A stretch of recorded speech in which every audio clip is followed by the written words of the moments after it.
Assalamualaikum warahmatullahi wabarakatuh. Ya teman-teman, insyaallah kita akan membahas latihan soal untuk hari ini.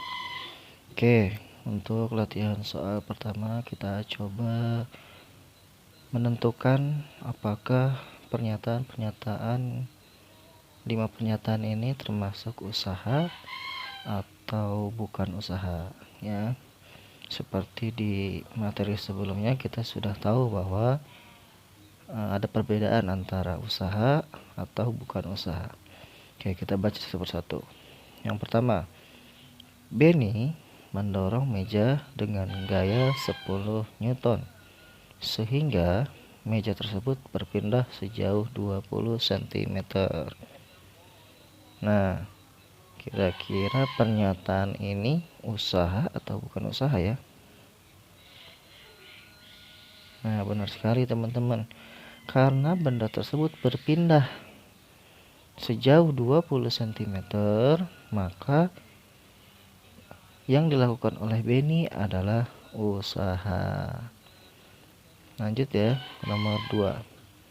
Mangga bermasa 500 gram jatuh dari pohonnya yang memiliki ketinggian 2 meter di atas permukaan tanah. Nah, dari pernyataan ini termasuk usaha atau bukan usaha ya? Oke, kalau dari diketahuinya yang pertama adalah massa 500 gram ya, lalu jatuh dari pohon.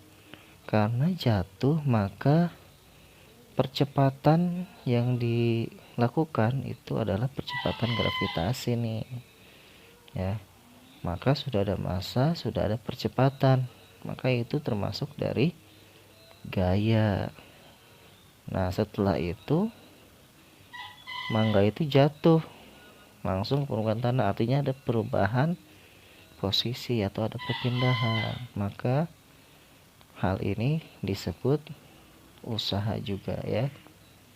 Oke, yang ketiga, Siti mendorong kereta belanjaannya dengan gaya 50 Newton dari arah rak daging ke rak sayuran, kemudian kembali lagi ke rak daging.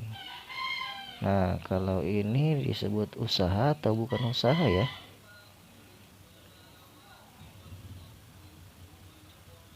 Karena kereta belanjanya kembali lagi ke posisi semula, maka tidak ada perpindahan nih, tidak ada perubahan tempat dari kereta belanjanya. Maka yang dilakukan oleh Siti itu bukan usaha. Nah, yang keempat, Dayu menginjak telur dengan gaya sebesar 5 Newton sehingga telur tersebut pecah. Nah, sudah jelas ya. Tidak ada perpindahan di situ, maka bukan usaha. Yang kelima, balok bermasa 2 kg dipindahkan dengan gaya sebesar 40 Newton sehingga berpindah sejauh 2 meter. Nah, di sini jelas ya, ada perpindahan sejauh 2 meter, maka pernyataan kelima juga disebut usaha. Oke, kita akan lanjut ke soal berikutnya. Oke, untuk soal selanjutnya kita akan mengerjakan soal pilihan ganda ya. Nah, pilihan ganda ini adanya di buku e-book nih, buku e-book IPA kelas 8 semester 1 ya. Oke, yang pertama ada 3 pernyataan. Nah, yang ditanya adalah pernyataan di atas yang merupakan contoh usaha dalam IPA adalah sama seperti yang tadi ya. Usaha itu adanya perpindahan. Kita cek ya. Yang pertama, Edo mendorong meja dengan gaya sebesar 30 Newton sehingga meja berpindah sejauh 2 meter. Nah, karena berpindah maka ini disebut usaha ya. Lanjut yang kedua, seekor kuda menarik delman dengan gaya sebesar 4000 Newton sehingga delman berpindah sejauh 15 meter. Jelas ini usaha. Yang ketiga, sebuah mobil menghantam sebuah pohon dengan gaya 2000 Newton sehingga pohon tumbang di tempat. Nah, tumbang berarti tapi tidak berpindah ya. Maka yang ketiga ini bukan usaha. Oke, yang mana ya? Berarti 1 dan 2. Oke, kita lanjut ke nomor 2. Dayu menarik sebuah gerobak berisi pasir dengan gaya sebesar 500 Newton sehingga gerobak tersebut berpindah sejauh 10 meter. Berdasarkan pernyataan tersebut, besar usaha yang dilakukan Dayu adalah, nah usaha itu kan W sama dengan F kali S. Nah, F-nya berapa? F-nya itu adalah 500 Newton. S-nya adalah 10 meter. Maka 500 Newton dikali 10 meter sama dengan ya 5000 Joule. Kita lanjut yang ketiga ya. Jarak yang ditempuh oleh mobil saat melaju dengan usaha sebesar 15.000 Joule dan gaya sebesar 500 Newton adalah, oke, karena ini rumusnya dibalik ya. Yang ditanya adalah jarak.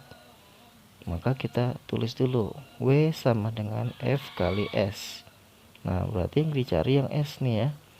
Ya, S berarti ya S sama dengan W dibagi F. W nya berapa? W nya 15.000 Joule dibagi 500 Newton. 15.000 bagi 500, coret tinggal sisa 3, lalu nolnya juga coret. Nah, berarti jarak yang tempuh adalah 30 meter. Nah, kita lanjut ke nomor 4. Besar daya yang dilakukan oleh seekor sapi yang menarik gerobak dengan gaya 7000 Newton sehingga gerobak tersebut dapat berpindah sejauh 10 meter dalam waktu 35 detik adalah. Nah, di sini yang ditanya adalah daya. Daya itu P. P itu sama dengan W per T. Nah, W itu usaha nih. Usaha itu apa? Ya, usaha itu gaya dikali jarak. 7000 dikali 10. Jadi 70.000. Lalu dibagi T-nya yaitu 35. Ya, coret. Jadi dayanya adalah 2000. Oke, udah ya. Kita lanjut ke nomor 5. Prinsip kerja pesawat sederhana pada saat seorang mengangkat barbel. Nah, kalau mengangkat barbel ya, bebannya ada di ujung nih, kuasanya di tengah, lalu titik tumpunya di mana tuh? Titik tumpunya ada di siku. Maka jenis ini jenis keberapa? Sudah pernah kita bahas. Nah, jenis ini adalah jenis ketiga. Ya, contohnya di pertemuan sebelumnya yaitu melempar pancing ya. Oke. Lanjut ke nomor 6. Prinsip kerja pesawat sederhana pada saat otot betis pemain bulu tangkis mengangkat beban tubuhnya dengan bertumpu pada jari kakinya adalah, oke, lihat tumpunya ada di jari kaki, artinya tumpunya itu di ujung, jadi tumpunya di ujung. Lalu pada otot betis itu merupakan kuasanya. Nah, bebannya ada pada mata kaki ya. Maka ini termasuk pengungkit jenis kedua ya. Ya.